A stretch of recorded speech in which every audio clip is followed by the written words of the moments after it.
Hello नमस्ते, स्वागत है आप सभी साथियों का एनएस शिक्षा परिवार में। कैसे हो साथियों? आई होप सो अच्छे होंगे और आपकी तैयारी बहुत अच्छे तरीके से चल रही होगी। साथियों, एसएससीजीडी का एक नया प्रैक्टिस सेट है आपके स्क्रीन पे। पहला क्वेश्चन है, बताएंगे क्या होगा इसका आंसर। और अगर आप हमारे चैनल पे नए हैं तो चैनल को सब्सक्राइब करके वीडियो लाइक शेयर जरूर करें। पहला क्वेश्चन है, इनमें से बताना है अमानक वर्ण कौन सा है। विकल्प में से आपको बताना है कि अमानक वर्ण कौन सा है। अ है, भ है, र और य है, झ और अ है। बताएंगे साथी क्या होगा इसका राइट आंसर। अमानक वर्ण साथी इसका जो राइट आंसर होगा ऑप्शन ए बी हो जाएगा, भ। जो पहले साथी पहले आधुनिक हिंदी में ये भ प्रयोग होता है। कौन सी हिंदी में? आधुनिक हिंदी में यह हमें प्रयोग देखने को मिलता है। पहले साथी प्राचीन हिंदी में यह कैसे देखने को मिलता था, आधा भय रहता था फिर फ रहता था। इसका प्रयोग कुछ इस प्रकार से होता था हिंदी में। तो आधुनिक हिंदी के अनुसार इसमें भ है, तो ये क्या है? अमानक वर्ण है, याद रखेंगे। अगला क्वेश्चन बताएंगे, क्वेश्चन नंबर 2 है आपके स्क्रीन पे। चतुराई शब्द में कौन सा प्रत्यय है? चतुराई शब्द में कौन सा प्रत्यय है आपको बताना है। सुनार में कौन सा प्रत्यय है? सुनार। आपको बताना है लुहार में कौन सा प्रत्यय है। आपको सुनार और लुहार में बताना है कौन सा प्रत्यय है। बताएंगे साथ ही। चतुराई की बात करें तो इसमें चतुर, चतुर क्या है? मूल शब्द है। और उसमें क्या प्रत्यय जुड़ा है? आई प्रत्यय जुड़ा है। तो यहाँ पे इसका जो राइट आंसर हो जाएगा ऑप्शन डी हो जाएगा, आई। सुनार में बताएंगे साथी क्या प्रत्यय है। सुनार में साथी सोना, सोना प्लस आर, सोना प्लस आर से मिलकर बना है सुनार। तो इसमें कौन सा प्रत्यय है? आर। ऐसे ही लुहार में साथी लोहा धन आर, आर से मिलकर बना है, तो इसमें क्या हो जाएगा? आर प्रत्यय हो जाएगा।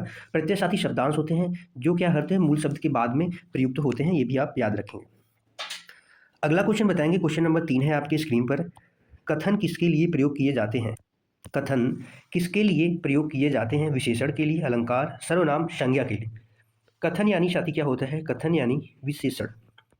कथन यानी विशेषण होता है। और कथन किसके लिए प्रयोग किए जाते हैं? संज्ञा, क्योंकि ये संज्ञा की विशेषता बताते हैं। वैसे तो विशेषण संज्ञा और सर्वनाम दोनों के लिए प्रयोग किए जाते हैं। संज्ञा और सर्वनाम दोनों की क्या करते हैं? विशेषता बताते हैं। लेकिन कथन यहाँ पे संज्ञा के लिए प्रयुक्त हो जाते हैं और जो सर्वनाम होता है वो संज्ञा के स्थान पे ही प्रयुक्त होता है। तो इसलिए इसका जो राइट आंसर होगा ऑप्शन डी होगा। कथन हमेशा किसके लिए प्रयुक्त होता है? संज्ञा के लिए, क्योंकि संज्ञा के बारे में वो कुछ बताता है। अगला क्वेश्चन, क्वेश्चन नंबर 4 है आपकी स्क्रीन पर। निम्न में से कौन सा शब्द स्त्रीलिंग है? निम्न में से आपको बताना है कौन सा शब्द स्त्रीलिंग है। प्रभाव है, भाषा है, निर्माण है, विवाह है। बताएंगे क्वेश्चन नंबर 4 का क्या होगा साथी आंसर। प्रभाव पड़ा, प्रभाव पड़ा, प्रभाव पड़ता है, प्रभाव पड़ता है, ये क्या हो गया साथी? पुल्लिंग शब्द हो गया। भाषा अच्छी है, भाषा कैसी है? भाषा अच्छी है, तो यहाँ पे भाषा जो हो जाएगा स्त्रीलिंग शब्द हो जाएगा। निर्माण हुआ, निर्माण हो गया, ये भी पुल्लिंग है। विवाह होगा, विवाह होगा, ये भी साथी कैसा है? पुल्लिंग शब्द है। तो इसका जो राइट आंसर होगा क्वेश्चन नंबर 4 का वो बी हो जाएगा। अगला क्वेश्चन बताएंगे, क्वेश्चन नंबर 5 है आपके स्क्रीन पे। क्या होगा क्वेश्चन नंबर 5 का राइट आंसर? हे ईश्वर दया करो, हे ईश्वर दया करो। रेखांकित में बताना है वो कौन सा कारक है? संबोधन है, करण है, कर्म है, संप्रदान है। बताएंगे साथी क्या होगा क्वेश्चन नंबर 5 का राइट आंसर। तो साथी हे प्रभु, हे ईश्वर, यानी यहाँ पे संबोधन किया जा रहा है भगवान जी को, तो यहाँ पे कौन सा कारक हो जाएगा? संबोधन कारक हो जाएगा। इसका जो कारक चिन्ह होता है हे, अरे, अजी, अहो, ये सब क्या है? इनके कारक चिन्ह हैं। करण कारक का चिन्ह होता है साथी से, जो किसको दर्शाता है? साधन या वजह को दर्शाता है, साधन या वजह को दर्शाता है। साथी कर्म कारक का चिन्ह क्या होता है? को होता है। और करण संप्रदान के लिए साथी चिन्ह होता है को के लिए, को के लिए, के निमित्त, यहाँ पे इसको दर्शाता है। अगला क्वेश्चन, क्वेश्चन नंबर 6 है आपकी स्क्रीन पर।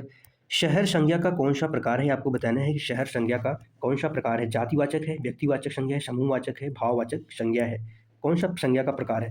शहर से साथी संपूर्ण शहर जाति का बोध हो रहा है, तो यहाँ पे कौन सी संज्ञा हो जाएगी? जातिवाचक संज्ञा हो जाएगी। कौन सी संज्ञा हो जाएगी? जातिवाचक। साथ ही सारे पदों के नाम जो होते हैं वो भी जातिवाचक संज्ञा में आते हैं। जैसे हमने कहा कि देश, देश कैसा है? जातिवाचक संज्ञा है। भाषा कैसा शब्द है? जातिवाचक संज्ञा है। ऐसे ही आदि शब्द व्यक्तिवाचक संज्ञा होते हैं, जो विशेष व्यक्ति वस्तु का स्थान के नाम का बोध कराता है। तो वही जैसे हमने कहा शहर में दिल्ली का नाम ले लिया, शहर में मुंबई का हमने नाम ले लिया, तो ये कैसे हैं? एक स्पेसिफिक सिटी का नाम है, यानी एक स्पेशल सिटी जो है उसका नाम है, तो यहाँ पे व्यक्तिवाचक संज्ञा हो जाएगी। जो समूह या समुदाय का बोध कराए वही समूहवाचक होते हैं। जैसे कक्षा, कक्षा कैसा है? समूहवाचक संज्ञा है। सभा हो गया, परिवार हो गया, ये कैसे साथी हैं? समूहवाचक संज्ञा है। भाववाचक जो गुण दोष अवस्था का बोध कराए वही क्या होती? भाववाचक संज्ञाएं होती हैं। ठीक है। अगला क्वेश्चन बताएंगे, क्वेश्चन नंबर 7 है आपके स्क्रीन पर। इनमें से संबंधवाचक सर्वनाम कौन सा है? इनमें से संबंधवाचक सर्वनाम कौन सा है? कुछ है, वह है, जो है, इनमें से कोई नहीं। साथ ही संबंधवाचक सर्वनाम के कितने भेद होते हैं? 6 भेद होते हैं। वहीं पे आपको अगर सर्वनाम शब्दों की संख्या पूछी जाए तो कितनी होती है? सर्वनाम शब्दों की संख्या 11 होती है। संबंधवाचक सर्वनाम का जो शब्द होता है वो होता है जो और सो। जो और सो ये क्या करते हैं? संबंध बताते हैं। तो इसका जो राइट आंसर हो जाएगा जो और सो, वह क्या हो जाएगा? संबंधवाचक। कुछ की बात करें साथी तो अनिश्चयवाचक सर्वनाम है। कौन सा है? अनिश्चयवाचक सर्वनाम है। वह की बात करें, यह वह निश्चयवाचक सर्वनाम है। कैसा सर्वनाम है? यह वह निश्चयवाचक सर्वनाम है। कोई और कुछ अनिश्चयवाचक हो गया। अगला क्वेश्चन, क्वेश्चन नंबर 8 है आपकी स्क्रीन पे। राजू ने मुझे 2 पुस्तक दी। राजू ने मुझे 2 पुस्तक दी।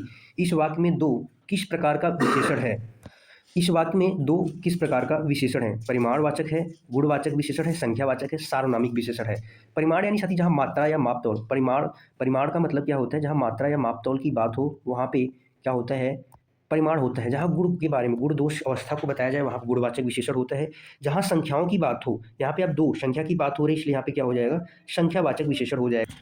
और वहीं पे साथी अगर सर्वनाम सार्वनामिक विशेषण तब होता है जब संज्ञा का पड़ोसी, जैसे यह कार, सर्वनाम का पड़ोसी अगर संज्ञा हो जाए तो वहाँ पे सार्वनामिक विशेषण होता है। इसे संकेतवाचक भी कहते हैं। अगला क्वेश्चन, क्वेश्चन नंबर 9 है। सकर्मक क्रिया इनमें से किस पर प्रभाव पड़ता है? आपको बताना है कि सकर्मक क्रिया का प्रभाव इनमें से किस पर पड़ता है? कर्म पड़ता है, क्रिया पर, कर्ता पर, किस पर पड़ता है? साथी बताएंगे।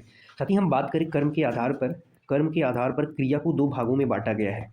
क्रिया के 2 भाग हैं। कितने भाग हैं? 2। एक होता है सकर्मक यानी जो कर्म के साथ होता है। एक होता है अकर्मक यानी एक होता है अकर्मक। अकर्मक यानी कर्म के बिना होता है, इस पे कर्म का कोई प्रभाव नहीं होता, कर्म के बिना। और जो सकर्मक होता है यानी साथ होता है, कर्म सकर्मक जो होता है किसके साथ होता है? कर्म के साथ होता है। तो जो सकर्मक क्रिया का प्रभाव होगा किस पे पड़ेगा?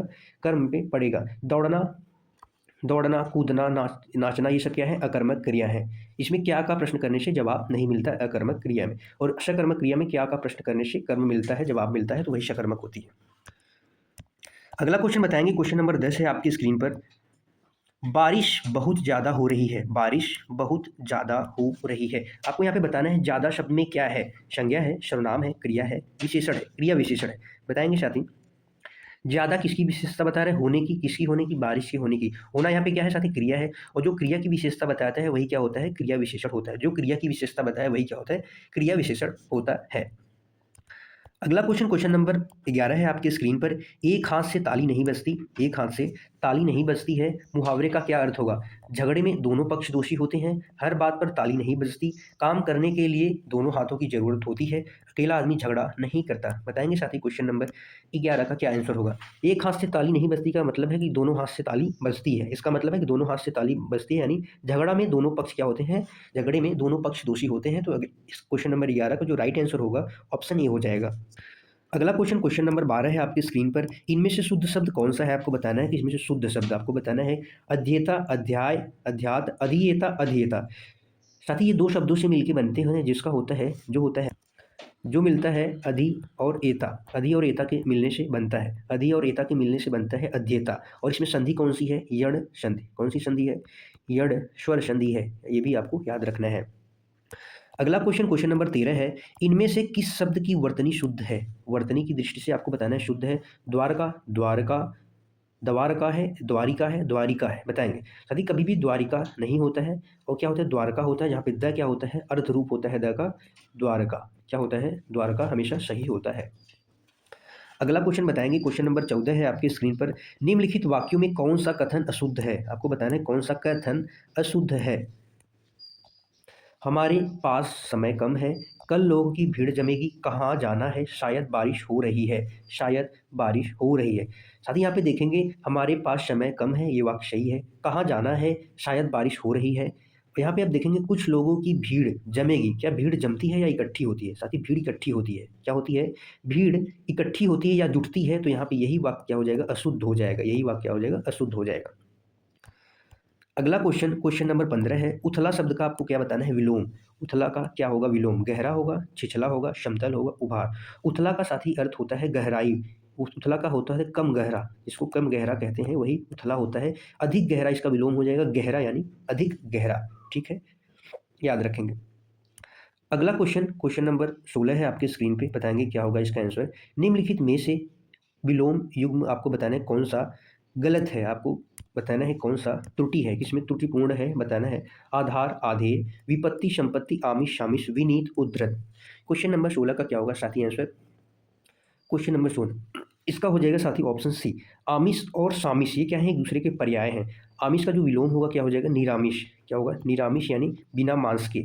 और आमिष या शामिष का मतलब होता है मांस सहित। किसके सहित? मांस सहित होता है। और इसका जो विलोम होगा वो क्या होगा? निरामिष हो जाएगा। विनीत का मतलब होता है विनम्र होता है। उद्धत यानी घमंडी एक प्रकार से। अगला क्वेश्चन बताएंगे, क्वेश्चन नंबर 17 है, निम्नलिखित में से कौन सा शब्द हवा का पर्याय नहीं है? आपको बताना है कि हवा का पर्यायवाची नहीं है। किसका? हवा का। अनल है, अनिल है, पवन है, शमीर। अनल, अनिल, हवन, पवन, शमीर। हवा का जो पर्यायवाची शब्द होता है, कुछ शब्द हम और भी यहाँ पे जानेंगे। अनिल भी होता है, पवन भी होता है, शमीर भी होता है, वात भी कहते हैं, वात, मारुत भी कहते हैं, वात, मारुत, प्रभंजन, वात, मारुत, प्रभंजन, प्रवात भी कहते हैं साथी, प्रवात, शमीर, समीर, समीरण आदि क्या है? हवा के पर्यायवाची हैं। तो जिसका राइट आंसर हो जाएगा अनल। अनल साथी किसको कहते हैं? आग का पर्यायवाची शब्द किसका है? अग्नि का पर्यायवाची है। आग को क्या क्या कहते हैं? अग्नि कहते हैं। अग्नि का पर्यायवाची है अग्नि। पावक कहते हैं, पावक। दहन, दहन। ज्वलन, ज्वाला, ज्वलन भी कहते हैं, ज्वाला भी कह देते हैं। कृषाणु, हुताशन आदि क्या है? आगे के पर्यायवाची शब्द हैं। अगला क्वेश्चन बताएंगे, क्वेश्चन नंबर 18 है आपकी स्क्रीन पर। बगीचा। आपको बताना है कि बगीचा शब्द का पर्यायवाची कौन सा है? आराम, कल्पसाल, निर्जन, व्यंजन। बताएंगे। बगीचा का पर्याय शब्द है, बगीचा का पर्याय शब्द है साथ ही। हम बगीचा का पर्यायवाची शब्द की अगर बात करें तो बगीचा को उद्यान भी कहते हैं। उद्यान, बाग, उपवन, वाटिका, फुलवारी, फुलवारी। एक प्रकार से समानार्थी शब्द में आराम भी होता है। तो जिसका राइट आंसर हो जाएगा ऑप्शन ए, आराम। आराम क्या हो जाएगा? बगीचा का समानार्थी पर्याय हो जाएगा। अगला क्वेश्चन, क्वेश्चन नंबर 19 है आपकी स्क्रीन पे। बताएंगे क्या होगा इसका आंसर। निम्न में से कौन सा शब्द तद्भव है? तद्भव है बताना है। मधुप है, मधुकर है, भ्रमर है, भंवरा है। क्वेश्चन नंबर 19 का आपको आंसर देना है क्या होगा साथी? तद्भव शब्द। तो यहाँ पे साथी हो जाएगा भंवरा। भंवरा कैसा शब्द है? तद्भव शब्द है साथी। एक चीज़ आपको ध्यान में रखनी है, जो तद्भव शब्द होते हैं अधिकांशतः आपको देखने को मिलेगा, अधिकांशतः, अधिकांशतः जो अनुनासिक, अनुनासिक होता है, अनुनासिक वाले स्वर, अनुनासिक यानी जो चंद्रबिंदु होता है साथी, चंद्रबिंदु, ये वाले शब्द, ये वाले शब्द अधिकांशतः क्या होंगे? तद्भव शब्द होंगे। और ताड़नजात जिसे उच्चीकृत व्यंजन भी कहते हैं, ताड़नजात जिसे उच्चीकृत व्यंजन कहते हैं, ये वाले अधिकांश शब्द ये भी क्या होंगे? तद्भव शब्द होंगे। जैसे हमने कहा आँख, आँख कैसा शब्द है साथी? यहाँ पे तद्भव शब्द है। हमने कहा चाँद, चाँद कैसा शब्द है? तद्भव शब्द है। ये चंद्रबिंदु वाले जो शब्द होते हैं अधिकांशतः तद्भव के अंतर्गत आते हैं। और उच्चीकृत व्यंजन का जो अड्डा और अढ़ा भी होता है, ये भी उच्चीकृत व्यंजन के अंतर्गत आते हैं। अधिकांशतः ये देखने को मिलता है, याद रखेंगे। अगला क्वेश्चन बताएंगे, क्वेश्चन नंबर 20 है आपकी स्क्रीन पर। दिग्भ्रमण उदाहरण है, किसका उदाहरण है? दिग्भ्रमण। स्वर, यण स्वर संधि का है, व्यंजन संधि का है, अयादि स्वर संधि का है, विसर्ग स्वर संधि का है साथी। दिग, दिग प्लस भ्रम से मिलकर बना है दिग्भ्रमण। दिग प्लस भ्रम, दिग प्लस भ्रम से मिलकर बना है। और यह कौन सी संधि है? यहाँ पे व्यंजन संधि। कौन सी संधि है साथी? व्यंजन संधि का उदाहरण है, याद रखेंगे। ठीक है, आज के लिए बस इतना ही साथी। बताएंगे आज की क्लास कैसी लगी आप सभी को। आप अपना स्कोर बताएंगे, 20 में से आपका क्या स्कोर रहा है। क्लास को अंत तक देखने के लिए आप सभी साथियों का धन्यवाद है। कल मिलते हैं फिर एक शानदार जानदार क्लास में। अपना स्कोर 20 में से कितना है ज़रूर कमेंट करें। खुश रहिए, मस्त रहिए, पढ़ते रहिए, अपनी तैयारी अच्छे से करते रहिए। जय हिंद साथियों।